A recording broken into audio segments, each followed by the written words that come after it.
Hi friends, in my last video I have explained you the concept of consumption function and the consumption function equation. अगर आपको मेरा वो video चाहिए तो I will provide you the link of that video in my description box. Okay, so in this video I am going to explain you the graphical representation of consumption function. Okay, so let's start. So as you can see in this table, this is a column for income, this is a column for consumption. Okay, so when my income is 0, the consumption is 100 rupees. When my income is 1000, the consumption is 750. And when my income increases to 1100, my consumption is 825. Okay, and when my income increases to 1200 rupees, my consumption is 900. Okay, so as I told you in my earlier lecture, when your income increases, your consumption will also increase but not by the equal amount. Okay, मैंने आपको बोला था कि जब हमारी income increase होती है हमारी कंजम्पशन भी इंक्रीज होती है, पर उतनी इंक्रीज नहीं होती जितनी हमारी कंजम्पशन उतनी इंक्रीज नहीं होती जितनी हमारी इनकम इंक्रीज होती है. देखो, जैसे आप लोग देख सकते हो कि यहाँ पे मेरी इनकम 1000 से 1100 रुपीज़ हुई. इसका मतलब कि मेरी इनकम में कितना इंक्रीज़ हुआ, 100 रुपीज़ का इंक्रीज़ हुआ. पर यहाँ पे मेरी कंजम्पशन पहले 750 थी जब मेरी इनकम 1000 थी, और जब मेरी इनकम 1100 हुई तो मेरी जो कंजम्पशन थी वो 825 हुई. सो यहाँ पे as you can see there is a increase of 75 rupees, and when there is an increase of 100 rupees, my consumption is going to increase by 75 rupees. Okay, so as my income increases by 100 rupees, my consumption is increasing by 75 rupees. यहाँ पे भी जब मेरी income 100 rupees increase हुई तो मेरी जो consumption थी वो 75 रुपीज़ इंक्रीज़ हुई. सो मैंने आपको लास्ट लेक्चर में बोला था कि what is a formula, what is a consumption function equation? CA plus BY. Okay, so here A is the intercept term. What do you mean by intercept term? Intercept term means कि what will be the what I am going to consume at when my income is 0. ठीक है, सो यहाँ पे जब मेरी income 0 है तो मैं कितना कंज्यूम कर रहा हूँ, मैं 100 रुपीज़ कंज्यूम करूँ. So this will be my intercept term. ठीक है, this will be the value of A and this will be my intercept term. It means कि जब मेरी इनकम 0 है तो मैं कितना कंज्यूम कर रही हूँ. ठीक है, ऑफकोर्स मैं ओके आप लोग को समझा ये. तो यहाँ पे 100 रुपीज़ में intercept term, this is also called autonomous consumption. Autonomous consumption मतलब वो कंजम्पशन जो मेरी इनकम पे डिपेंड नहीं होता है. Okay, and what will be the value of b? B is the slope, that is marginal propensity to consume. Marginal propensity to consume का formula क्या होता है, मैंने आप लोग को बताया था, change in a consumption to change in a income. Okay, so यहाँ पे मेरा चेंज इन कंजम्पशन क्या हो रहा है, अगर मैं इसको लेती हूँ, पहले मेरी इनकम 1000 थी फिर 1100 हुई, तो मेरी कंजम्पशन 750 से चेंज होके 825 हुई. तो मैं क्या लूँगी, 825 माइनस 750 डिवाइडेड बाय मेरी इनकम कितनी चेंज हो रही है, 1000 से 1100 चेंज हो रही है.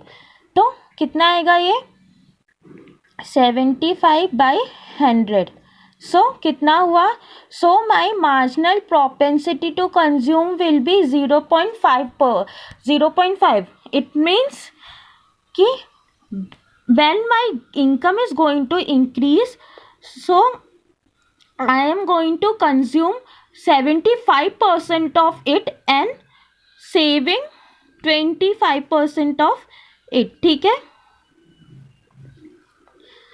ठीक है, इट मीन्स कि अगर मेरी इनकम 1 लाख रुपीज से इंक्रीज होती है तो मैं क्या करूंगी, if my marginal propensity to consume is 0.75%, it means मैं 75,000 रुपीज कंज्यूम करूंगी उसमें से और 25,000 रुपीज सेव करूंगी. ओके, आई होप आप लोगों को ये समझा होगा. सो let's come to the graphical representation of the consumption function. So as you can see, this is the consumption function line. Okay, this line showing the consumption function. So remember here कि आपकी जो consumption function line है वो कभी भी zero से start नहीं होगी, because your consumption never going to be zero, because we all know that food is the necessity of life. अगर आपकी इनकम जीरो भी होगी, you are going to consume either by using your earlier saving or by borrowing. Okay, so यहाँ पे जो मेरी consumption function है वो कहाँ से स्टार्ट हो रहा है, वो यहाँ से स्टार्ट हो रहा है. सपोज मेरी जो कंजम्पशन फंक्शन, मेरा जो कंजम्पशन फंक्शन क्या था, मेरा कंजम्पशन फंक्शन था मेरा इंटरसेप्ट टर्म. इट मीन्स कि जब मेरी इनकम जीरो है तो मैं कितना कंज्यूम कर रही हूँ, प्लस 0.75y. ओके, सो यहाँ पे अगर मेरी कंजम्पशन फंक्शन स्टार्ट हो रहा है, इट मीन्स हियर ये यहाँ पे ये 100 है, ये यहाँ से स्टार्ट हो रहा है. So this is my intercept term.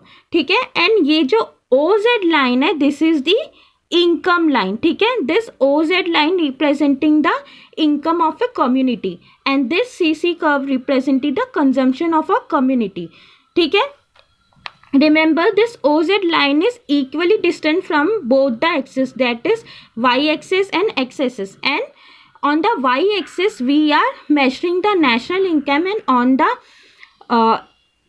on the x-axis we are measuring the national income and on the y-axis we are measuring the consumption expenditure. Okay, so as you can see, this is y0 here. Your consumption will be the community of the consumption of a community is equal to the income of a community. Okay, before this line you can see that your consumption is greater than the community consumption is greater than the its income. ठीक है, यहाँ पे consumption जो community की जो consumption है वो उसकी इनकम से ज़्यादा है, तो वो क्या करेगी, वो अपनी जो सेविंग है उसे यूज़ करेगी या फिर वो किसी और से बोरो करेगी. वो कम्युनिटी या फिर अपनी सेविंग यूज़ करेगी या फिर वो किसी और से बोरो करेगी. ठीक है, लोन लेके अपना कंजम्पशन है वो फुलफिल करेगी. ठीक है, and after this point your income is greater than your consumption. What do you mean by this? As you can see, after this point, when your income is increasing, your consumption is also increasing, but less than income. Okay, now your income is increasing, your consumption is also increasing, but less than income. Okay, and as your income increases, जो इन दोनों consumption और income curve के बीच का जो gap है वो भी बढ़ रहा है. ठीक है, वो भी ज़्यादा होता जा रहा है. जैसे जैसे तुम्हारी इनकम बढ़ती जा रही है, जो बीच का जो गैप है वो भी ज़्यादा होता जा रहा है. क्यों? जैसे तुम्हारी इनकम बढ़ेगी तुम्हारी कंजम्पशन भी बढ़ेगी, but less than your income. So वैसे वैसे तुम्हारी सेविंग भी बढ़ेगी. ओके, सो इनकम और कंजम्पशन के बीच का जो गैप है उसको क्या कहते हैं, दैट इज़ योर सेविंग. ठीक है, सो इनकम से या फिर तुम कंज्यूम करोगे, इनकम से तुम दो ही चीज़ कर सकते हो. ठीक है, इनकम से तुम दो ही चीज़ कर सकते हो, either you are going to consume और either you are going to save. ठीक है, सो तुम यहाँ पे इतना कंज्यूम कर रहे हो, इतनी तुम्हारी इनकम है, तो जो बाकी बचा वो क्या करोगे, सेव करोगे. तो जैसे जैसे तुम्हारी इनकम बढ़ेगी तुम्हारी सेविंग भी बढ़ती जाएगी. दैट्स वाई इनकम और कंजम्पशन के बीच का जो गैप है वो भी इंक्रीज होता जाएगा. Okay, so now when your consumption function will going to shift. Okay, see, when there is a increase in your propensity to consume, your consumption function will going to the upward side. ठीक है, जब तुम्हारी propensity to consume, ठीक है, बढ़ेगी, जब एक community की प्रोपेंसिटी टू कंज्यूम इंक्रीज होगी तो कंजम्पशन फंक्शन क्या होगा, वो अपवर्ड साइड में शिफ्ट होगा. फॉर एग्जाम्पल, सपोज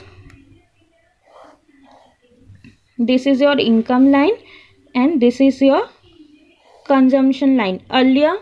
ठीक है, सपोज तो कम्युनिटी की प्रोपेंसिटी टू कंज्यूम इंक्रीज हुई तो ये जो इनकम कर्व है वो ऊपर की साइड शिफ्ट होगा. क्यों प्रोपेंसिटी टू कंज्यूम इंक्रीज हुई, इट मीन्स सपोज मेरी इनकम 100 रुपीज़ थी, पहले मैं उसमें से 75 रुपीज़ कंज्यूम कर रही थी, बट अब मैं उसमें से 90 रुपीज़ कंज्यूम कर रही हूँ, 10 रुपीज़ सेव कर रही हूँ. तो इसका मतलब क्या हुआ, मेरी प्रोपेंसिटी टू कंज्यूम इंक्रीज हो गई. ठीक है, so my consumption curve is will also going to be increase, and when my propensity to consume decline, my consumption curve will going to shift to the downward side. इसका मतलब क्या कि पहले अगर मैं 100 रुपीज़ में से 75 रुपीज़ कंज्यूम कर रही थी, अब मैं जस्ट 65 रुपीज़ कंज्यूम कर रही. इट मीन्स मेरी जो प्रोपेंसिटी टू कंज्यूम है वो डिक्लाइन होगी. दैट्स वाई मेरा जो कंजम्पशन कर्व है वो भी डिक्लाइन होगा. ओके फ्रेंड्स, आई होप आप लोगों की ये सब समझा होगा. अगर आप लोग को कोई भी डाउट है तो प्लीज़ मुझे कमेंट बॉक्स में लिखें, मैं उसे जल्दी से जल्दी सॉल्व करने का ट्राई करूँगी. अगर आपको ये वीडियो अच्छा लगे तो लाइक करें एंड अपने फ्रेंड्स के साथ शेयर भी करें. Thank you.